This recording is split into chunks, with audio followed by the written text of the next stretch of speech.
eu sou Sabrina Krug e estamos no segundo bloco do programa Assuntos de Condomínio. Eu tenho comigo a convidada Eduarda Vogel, que é advogada na área no setor imobiliário, certo? Nós estávamos falando sobre situações corriqueiras que acontecem em condomínio e eu tenho uma pergunta que veio de condôminos, certo, e que eu quero conversar contigo um pouquinho sobre isso.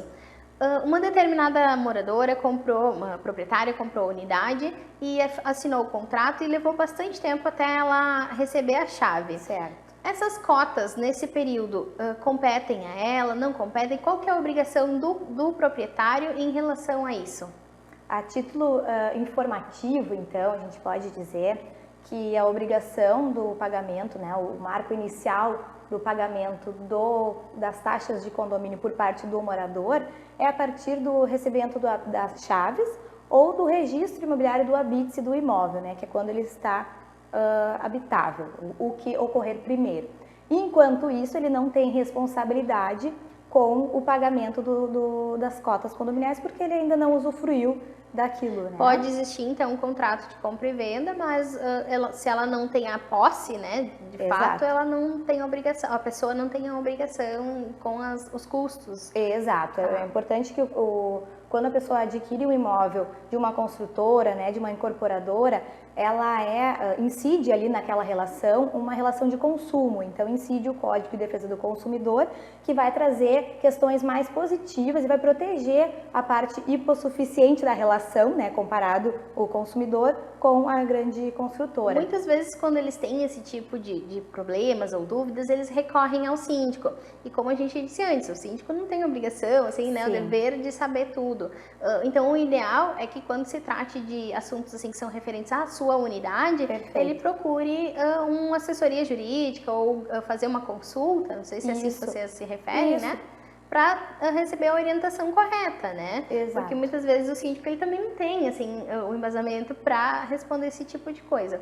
Outra situação que acontece com muita frequência é relacionada a vícios de construção. Sim.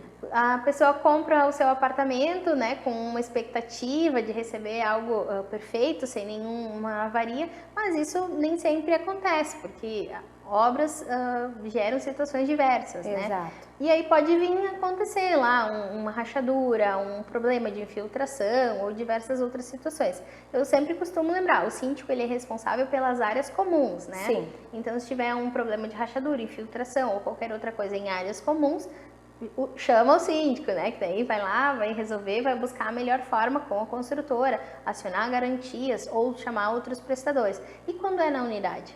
Quando é na unidade interna, também precisa analisar caso a caso, infelizmente é assim, porque existem diversos tipos de vícios dentro dos vícios, né? Existem os vícios aparentes, que são de fácil constatação, então a gente entra no imóvel, a gente já consegue perceber.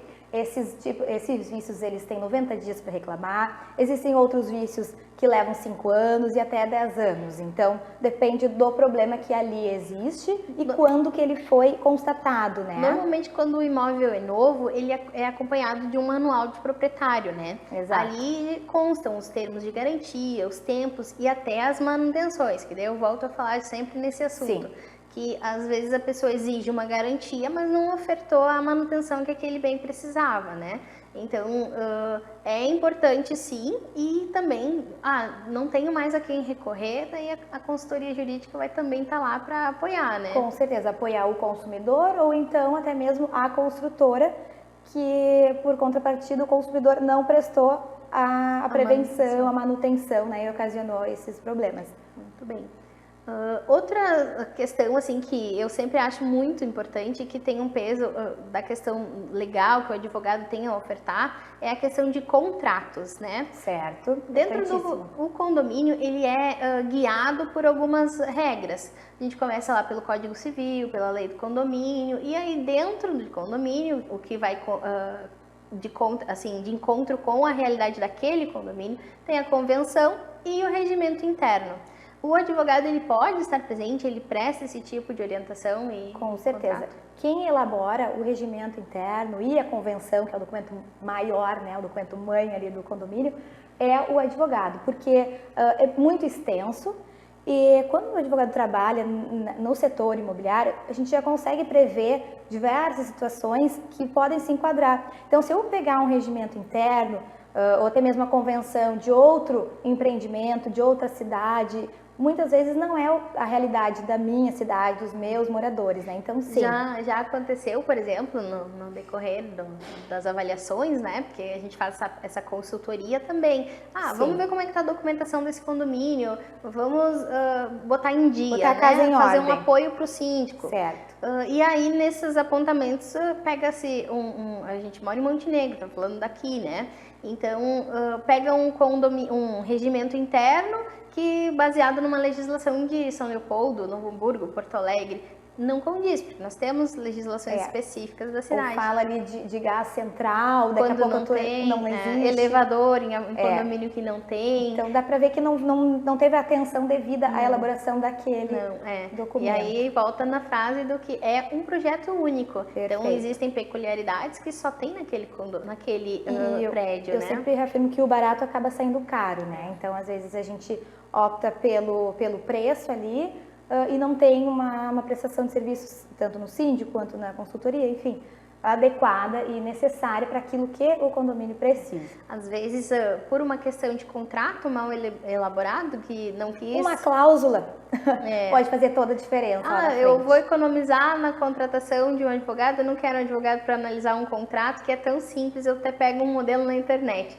E aí tu joga ali, tudo certo, todo mundo concorda, assina e tudo mais.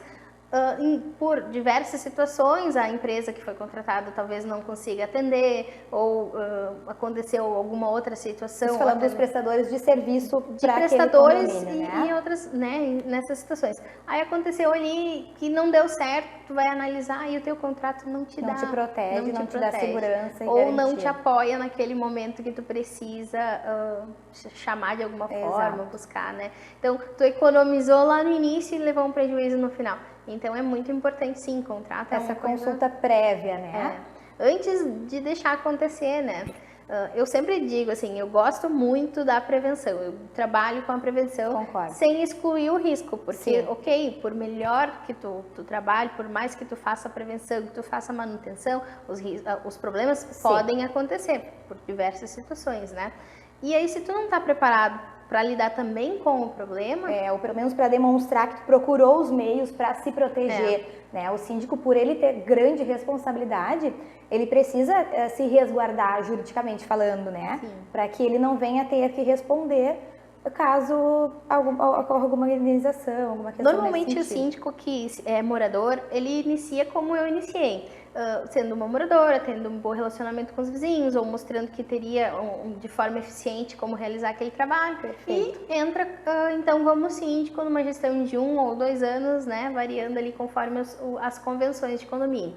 Mas o que ele muitas vezes não sabe é o tamanho da responsabilidade que ele tem. Sim. De que cada um dos detalhes que acontecem no condomínio tem uma influência sobre a sua vida. Exato. Né? Inclusive, há casos em que o apartamento do síndico fica relacionado às dívidas de condomínio.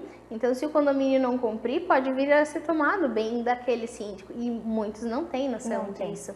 Ou então, que se um prestador de serviço vier a cair dentro do seu condomínio e ele contratou, ele tem responsabilidade sobre aquilo. Ele pode vir a pagar a indenização do prestador, né?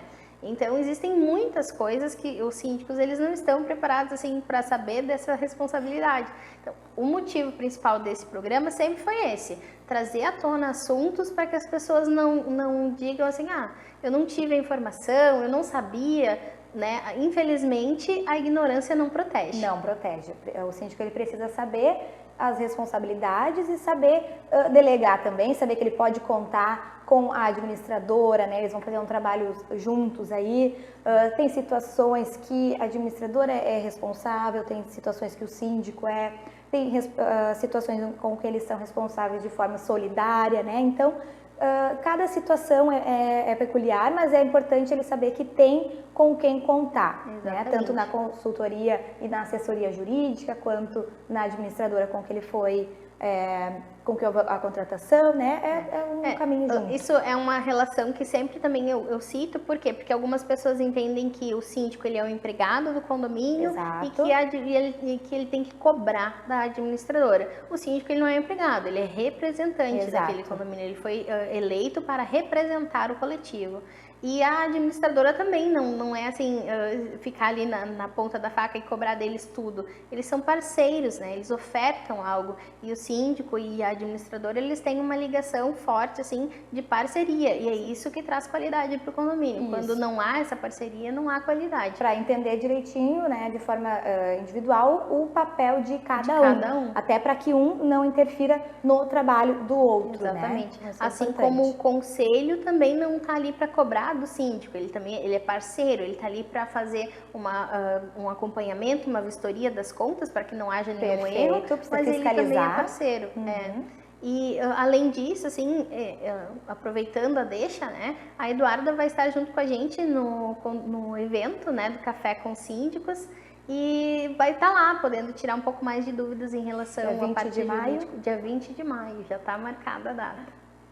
Exato. Agradeço então mais uma vez por vocês estarem aqui com a gente. Agradeço imensamente, Eduarda, por ter vindo aqui. Eu que agradeço o convite, foi um prazer, adorei estar aqui. Então tá, fiquem bem e até o próximo programa Assuntos de Condomínio.